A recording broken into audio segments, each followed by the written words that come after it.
फौजी बेटी। राम नरेश एक फौजी था। वो 1 महीने की छुट्टी पर अपने घर आया था। राम नरेश की पत्नी सुमित्रा 7 महीने की गर्भवती थी। सुमित्रा, देखना हमारा बेटा ही होगा और मैं उसे अपनी तरह फौजी बनाऊंगा।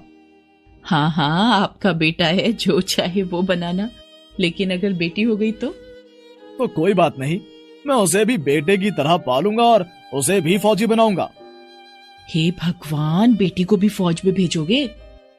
सुमित्रा, बेटा हो या बेटी, जो भी होगा उसे मैं अपने देश की सेवा में लगाऊंगा। तभी बॉर्डर से राम नरेश के बॉस का फोन आता है। सर, राम नरेश, तुम्हारी छुट्टी कैंसिल हो गई है। यहाँ दुश्मन ने हमला कर दिया है, तुम्हें अभी वहां से निकलना होगा। जी सर। सुमित्रा, मुझे जाना होगा, भारत माता ने बुलाया है, तुम अपना ख्याल रखना। और राम नरेश अपनी फौजी की वर्दी पहनकर बॉर्डर के लिए निकल जाता है। नम आंखों से सुमित्रा और राम नरेश के माता पिता उसे विदाई देते हैं।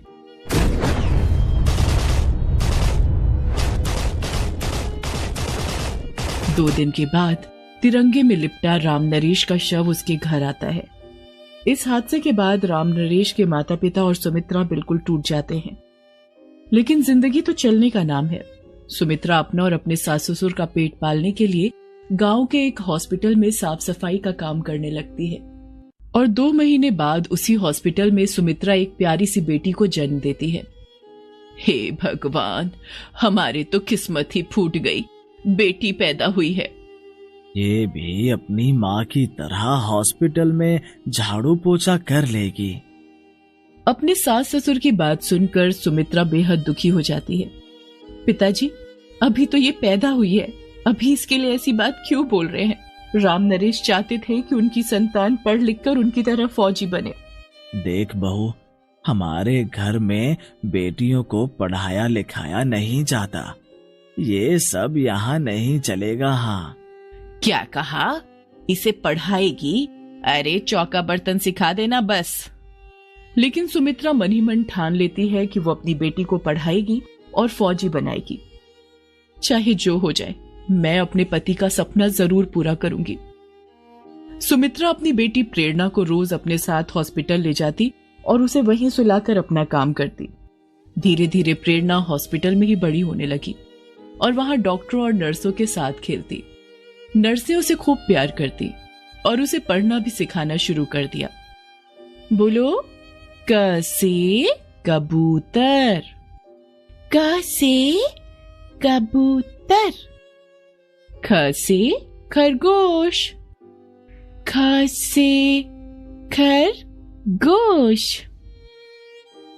सुमित्रा, तुम्हारी बेटी पढ़ने में बहुत तेज है, इसका नाम स्कूल में लिखवा दो। सुमित्रा प्रेरणा का नाम गांव के स्कूल में लिखवा देती है। जब प्रेरणा स्कूल जा रही होती है तो चंद्र प्रकाश और कैलाशी उसे स्कूल जाने से मना करते हैं। कहाँ जा रही है थैला लेकर? बाबूजी, प्रेरणा स्कूल जा रही है। क्या कहा? स्कूल? देखो तो जरा, हमारे गांव की लड़कियां स्कूल नहीं जाती। स्कूल में तो सिर्फ लड़के ही पढ़ा करते हैं, वहाँ लड़की को भेजकर हमारी नाक कटवाएगी क्या? बाबूजी, माँ जी, आप लोग कान खोलकर सुन लीजिए।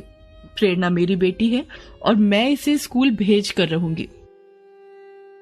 अपने सास और ससुर के लाख विरोध के बावजूद सुमित्रा अपनी बेटी प्रेरणा को स्कूल भेजती है। प्रेरणा सुबह स्कूल जाती, दिन में वो अस्पताल में अपनी माँ के साथ रहती और वहीं पढ़ाई करती। धीरे धीरे समय बीतता गया। गांव में बिजली न होने के कारण रात में प्रेरणा घर के बाहर लालटेन जलाकर पढ़ाई करती। प्रेरणा को स्कूल आते जाते देखकर गांव वाले तरह तरह की बातें बनाते थे। अरे, ये तो राम नरेश और सुमित्रा की बेटी है ना? हाँ भाई, ये वही है। देखो तो कैसे लड़कों के साथ पढ़ने स्कूल जाती है, तनिक भी शर्म नहीं है इसे। लगता है चंद्र प्रकाश बाबू अपनी बहू और पोती को काबू में नहीं कर पाए। ग्रामीणों की बातें सुनकर प्रेरणा सुमित्रा को सारी बात बताती है। बेटी प्रेरणा, तू उन लोगों की बातों पर ध्यान मत दे, तू सिर्फ अपनी पढ़ाई पर ध्यान दे। तुझे अपने पिता का सपना पूरा करना है ना? ठीक है माँ, मैं सिर्फ अपनी पढ़ाई पर ध्यान दूंगी। प्रेरणा काफी मेहनती थी और पढ़ाई में हमेशा अव्वल आती थी। माँ देखो, मुझे 100 में से पूरे 98 मार्क्स मिले। मैं अपनी क्लास में फर्स्ट आई हूँ। बस बेटी, इसी तरह से आगे बढ़ती जा। और सुमित्रा खुशी से प्रेरणा का माथा चूम लेती है। प्रेरणा पढ़ाई करने में इतनी खो जाती कि उसे खाने पीने की भी सुध नहीं रहती थी। प्रेरणा बेटा, खाना खा ले। थोड़ी देर में खा लूंगी माँ, जरा इस प्रश्न का हल निकाल लूं। प्रेरणा बेटा, समय पर खाना खा ले, बहुत जरूरी है। तू स्वस्थ रहेगी तभी तो तेरा दिमाग भी स्वस्थ रहेगा और तू अच्छे से पढ़ाई कर सकेगी। सुमित्रा प्रेरणा के मुंह में निवाला डालकर उसे खाना खिलाती है। ये सब देखकर चंद्रप्रकाश कहता है, इसे इतना सर ना चढ़ा, दूसरे के घर जाना है। इसे घर का काम काज सिखा, वही इसके काम आएगा। अपने ससुर की बात का सुमित्रा कोई जवाब नहीं देती है और वहां से चली जाती है। सुमित्रा दिन रात भगवान से यही प्रार्थना करती कि उसकी बेटी पढ़ लिख कर एक दिन फौजी जरूर बने। प्रेरणा के स्कूल की पढ़ाई पूरी हो गई थी। माँ, मैं आगे की पढ़ाई के लिए शहर जाना चाहती हूँ। जरूर मेरी बच्ची। खबरदार, इस घर में अब तेरी डोली ही उठेगी, तू शहर नहीं जाएगी। अब जल्दी इसके हाथ पीले कर दो, इससे पहले कि ये हाथ से निकल जाए। लेकिन सुमित्रा प्रेरणा के आगे ढाल बनकर खड़ी हो जाती है। प्रेरणा शहर जरूर जाएगी और खूब पढ़ाई करेगी। मेरे होते हुए मेरी बेटी को पढ़ने से कोई नहीं रोक सकता। सुमित्रा जिस अस्पताल में काम करती थी, उसने वहां के डॉक्टरों और नर्सों से मदद मांगी। हाँ, हम तुम्हारी जरूर मदद करेंगे। और अस्पताल की तरफ से प्रेरणा की पढ़ाई के लिए सुमित्रा की सैलरी बढ़ा दी जाती है और प्रेरणा कॉलेज की पढ़ाई करने के लिए शहर जाने की तैयारी करने लगती है। प्रेरणा अपने पिता राम नरेश की तस्वीर के सामने हाथ जोड़कर प्रणाम करती है और कहती है, पिताजी, मुझे आशीर्वाद दीजिए कि मैं आपकी ही तरह फौजी बनकर इस गांव में लौटूं। प्रेरणा सुमित्रा के पांव छूकर आशीर्वाद लेती है। वो अपने दादा दादी के भी पैर छूती है, लेकिन वे प्रेरणा को आशीर्वाद नहीं देते और अपना पैर पीछे हटा लेते हैं। आंखों में आंसू लिए प्रेरणा सुमित्रा की तरफ हाथ हिलाकर शहर की तरफ निकल जाती है। शहर जाकर प्रेरणा ने कॉलेज में दाखिला ले लिया था। वो अपने माता पिता के सपने को साकार करने के लिए दिन रात मेहनत से पढ़ाई करती। रात को हॉस्टल के सारे बच्चे सो जाते, प्रेरणा तब भी लैंप की लाइट में पढ़ाई करती। और एक दिन प्रेरणा ने फौजी की परीक्षा के लिए फॉर्म भरा और समय आने पर परीक्षा भी दी। थोड़े दिन बाद रिजल्ट भी आ गया और प्रेरणा का नाम पहले स्थान पर था। प्रेरणा खुशी खुशी सुमित्रा को फोन करती है, माँ, फौजी की परीक्षा में मेरा सिलेक्शन हो गया है माँ। क्या? मैं तो खुशी के मारे मर न जाऊं। बेटी, आज तूने अपने पिता का सपना पूरा कर दिया। माँ, मेरी ट्रेनिंग पूरी हो जाने दो, फिर मैं घर आऊंगी। ठीक है बेटी, खूब मेहनत करना।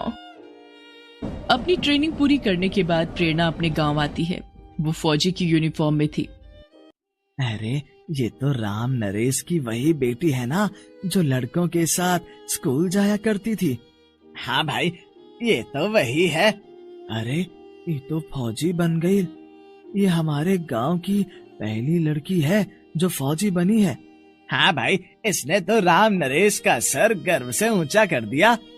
गांव वाले प्रेरणा को देखकर बहुत खुश होते हैं और प्रेरणा को रास्ते में रोककर उसे सल्यूट करते हैं।